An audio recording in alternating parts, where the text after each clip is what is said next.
Right now, I'm standing in the compound of the National Monument, which is close to the Presidential Palace in central Jakarta. In this area, dozens of people who are victims of violence and human rights violations regularly hold what they call a silent protest. This protest is organized every Thursday from 4 p.m. until 5 p.m.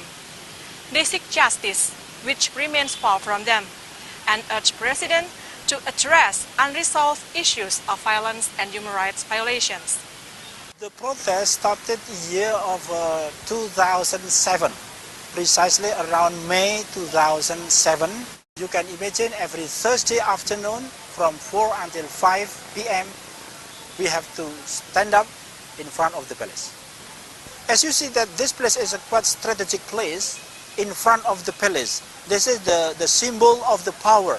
We hope that our presidents pay attention and look at that we are standing up in front of the palace, and also that there are so many government officers that passing by to this area, and also to the ministries and so on.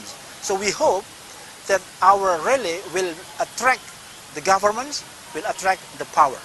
We are the victims has many times to come to protest in many places, such as the National Human Rights Office, to the palace also, to the legislative building, to the Attorney General.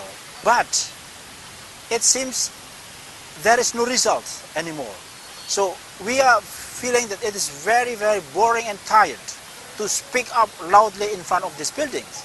So now we decide just stand up silently, quietly, while wearing umbrellas and black uniform in front of the palace. Followers or the participants of this rally, it is quite fluctuable. I mean, sometimes only 30 persons, sometimes 50, sometimes 100, sometimes 200. It depends on the events. If the big events, just like, for example, to commemorate the Human Rights Day, for example, until 300 people were gathering here. And sometimes also for the sake of the commemoration of Munir, for example, until 200. But at least 30 people or 20 people will always stand by in front of the palace. And then holding some words, some sentences about our demand. That in the umbrellas, this is a letter of our cases. For example, the case of 1965 tragedy, the case of Trisakti, the case of Lampung Talangsari, the case of Tanjung Priok, and so on. If the governments never pay attention of our case, we will never stop.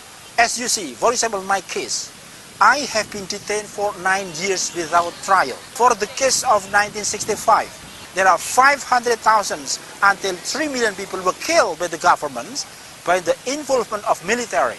I demand that the government should take responsibility.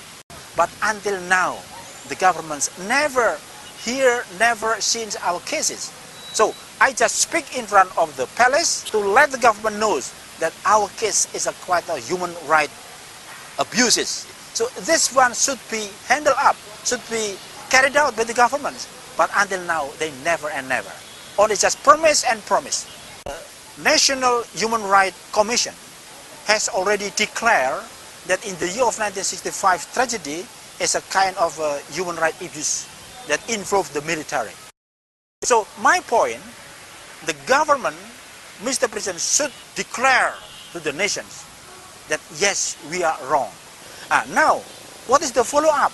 The following up, the Attorney General should make a decision, should make interrogations, should make what's it called, to be brought to the court, and to build up what's it called the ad hoc human rights court. But it is not so easy. Katarina Reni Lestari and Rian Jagur reporting from Jakarta.